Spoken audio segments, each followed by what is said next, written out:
కాకినాడ జిల్లా గొల్లప్రోలు మండలం చేబ్రోలు గ్రామంలోని ఏకే మల్లవరం సెంటర్లో నిర్మించిన రామాలయం, కృష్ణాలయాలను ఘనంగా ప్రారంభించారు. ఈ ప్రారంభోత్సవంలో ముఖ్య అతిథిగా భారత చైతన్య యువజన పార్టీ అధ్యక్షుడు బొడే రామచంద్ర యాదవ్ పాల్గొన్నారు. చేబ్రోలు గ్రామానికి చెందిన సీరం రాజేష్ జ్ఞాపకార్థం ఆయన తల్లిదండ్రులు సీరం సుబ్బారావు, కనకరత్నం ఈ ఆలయం నిర్మించారు.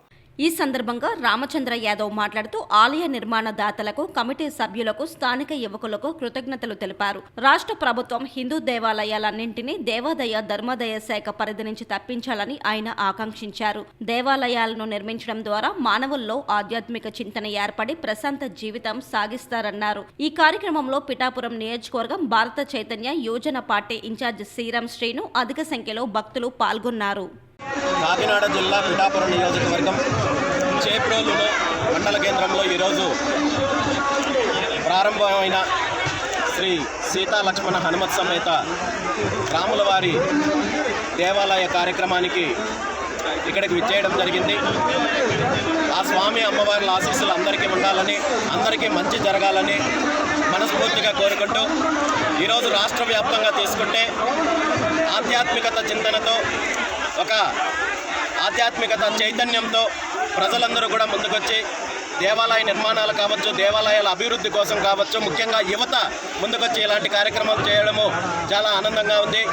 దేవాలయ నిర్మాణం అంటే కేవలము ఒక మతపరమైన లేదా ఆధ్యాత్మిక పరమైనతో పాటు సామాజికంగా ఈరోజు దేవాలయాల ద్వారా, వాటి అభివృద్ధి ద్వారా అనేక కార్యక్రమాలు జరుగుతున్నాయి. విద్యాభివృద్ధి జరుగుతోంది, వైద్య అభివృద్ధి కావచ్చు, వైద్య సేవలు కావచ్చు, విద్యా సేవలు కావచ్చు, సామాజిక సేవా కార్యక్రమాలు కావచ్చు, అనేక రకాలుగా జరుగుతున్నాయి. వీటన్నింటికీ కూడా ప్రభుత్వం కూడా ప్రోత్సహించాల్సిన అవసరం ఉంది. దేవాలయాల అభివృద్ధికి సహకరించాల్సిన అవసరం ఉంది.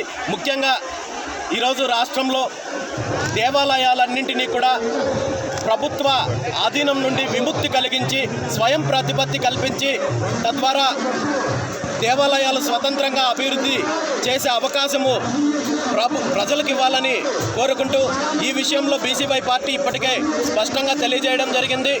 ఖచ్చితంగా ఈరోజు రాష్ట్రంలో ఉన్న దేవాలయాలకు సంబంధించి దేవాదాయ శాఖను రద్దు చేసి దేవాలయాలకు విముక్తి కలిగించి ఆయా ప్రాంతాల అభివృద్ధికి కావచ్చు, దేవాలయాల అభివృద్ధికి కావచ్చు సహకరించాల్సిన అవసరము ప్రభుత్వానికి ఉందని తెలియజేస్తూ ఈరోజు ఇక్కడ జరుగుతున్న దేవాలయ అభివృద్ధి కార్యక్రమానికి సంబంధించి నా వంతు సహకారం ఎప్పుడూ ఉంటుందని చెప్పి తెలియజేస్తూ ఈ కార్యక్రమానికి నన్ను ఆహ్వానించిన పెద్దలందరికీ కూడా ధన్యవాదాలు తెలియజేస్తున్నాను.